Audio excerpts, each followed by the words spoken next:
ગુજરાતમાં 7 મે ગૌ સન્માન દિવસ 268 તાલુકાઓમાં પ્રાર્થના પત્ર અભિયાન કેન્દ્રીય કાનૂનની ઉઠી માંગ। શ્રી સુરભી શક્તિપીઠ ગાંધીનગરમાં બેઠક યોજાઈ।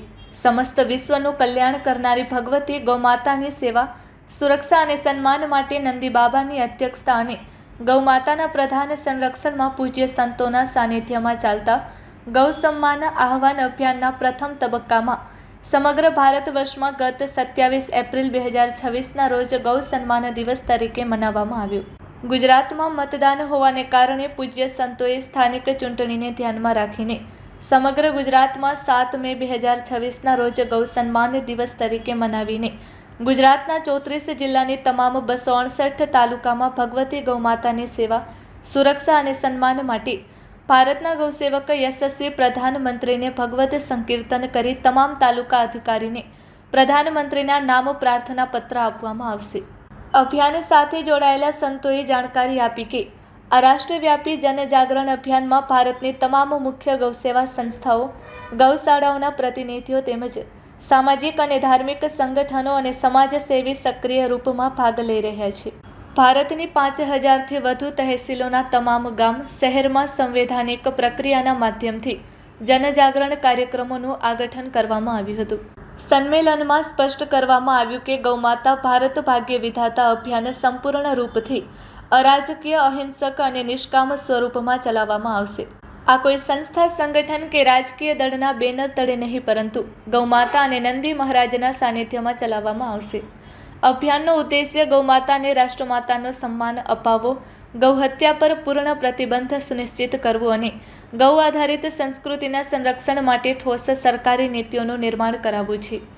સંતો અને ગૌસેવકોએ સરકાર પાસે ગૌરક્ષા માટે કેન્દ્રીય કાનૂન બનાવવા, ગૌહત્યા અને ગૌ તસ્કરી સાથે જોડાયેલા અપરાધીઓ માટે કડક દંડનો પ્રાવધાન કરવા, જપ્ત વાહનોને ગૌશાળાઓના ઉપયોગમાં આપવા તેમજ ગોબર અને ગૌમૂત્ર આધારિત સંશોધન વિશ્વવિદ્યાલયોની સ્થાપના, પંચગવ્ય ઔષધિઓનું આયુર્વેદિક ચિકિત્સાલયોમાં નિઃશુલ્ક વિતરણ અને સરકારી ભવનોમાં ગોબર પેન્ટ અને ગૌનાઇલના ઉપયોગને વધારવા માટેની માંગ કરી। સાથે જ ગૌશાળાઓને મનરેગા યોજના સાથે જોડવા, વીજળી બિલમાં રિયાયત આપવા અને નિરાશ્રિત ગૌવંશ માટે ચારાની સમુચિત વ્યવસ્થા કરવાની જરૂરિયાત જતાવી। Report by Ashwin Limbachiya, Ahmedabad. मुझे स्वामी गोपालानंद सरस्वती कहते हैं। गौ सम्मान आह्वान अभियान का मैं एक छोटा सा प्रचारक हूँ और करीब 5 लाख साधु संत गौ सम्मान आह्वान अभियान में डटकर खड़े हैं। मलुकपीठ वाले महाराज जी और अन्य कई संतों के मार्गदर्शन में यह अभियान तेज गति से पला है। कुछ समय पहले प्रारंभ हुए इस अभियान में 40 करोड़ हस्ताक्षर कराने का लक्ष्य है। प्रथम 3 महीनों में 5.25 करोड़ हस्ताक्षर करवा करके प्रधानमंत्री जी, राष्ट्रपति जी को भेजा जा चुका है और आगे 27 जुलाई तक हम 15 करोड़ हस्ताक्षर और कराएंगे और उसके बाद 27 अक्टूबर तक 20 करोड़ हस्ताक्षर और करने का लक्ष्य है। ऐसे 40 करोड़ हस्ताक्षर सरकार को भेजे जाएंगे कि गाय माता की हत्या समाप्त की जाए, पूरे देश में गौवध पर प्रतिबंध लगे, गौ माता को राष्ट्रमाता जाहिर किया जाए और गौ की सेवा के लिए केंद्रीय गोपालन मंत्रालय बने और उसके अनुसार नीतियां तय हो जिससे गौ माता की विधिवत सेवा हो सके। देखिए, गोरक्षक सारे साथ में है और संगठन कोई भी नहीं है, क्योंकि इस अभियान को संगठन से एकदम मुक्त रखा है। जो अपने आप को भारतीय मानता है, सनातनी मानता है, गोप्रेमी मानता है, वो आ जाए। संगठनात्मक रूप से इसको अलग रखा है, क्योंकि संगठन होते हैं फिर उसके पीछे कई सारे एजेंडे खड़े हो जाते हैं। इसलिए इसका केवल उद्देश्य कि जिस दिन भारत में गोवध समाप्त हो जाएगा और गोमाता को सम्मान और सेवा प्राप्त हो जाएगी, उस दिन ये अभियान पूरा हो जाएगा।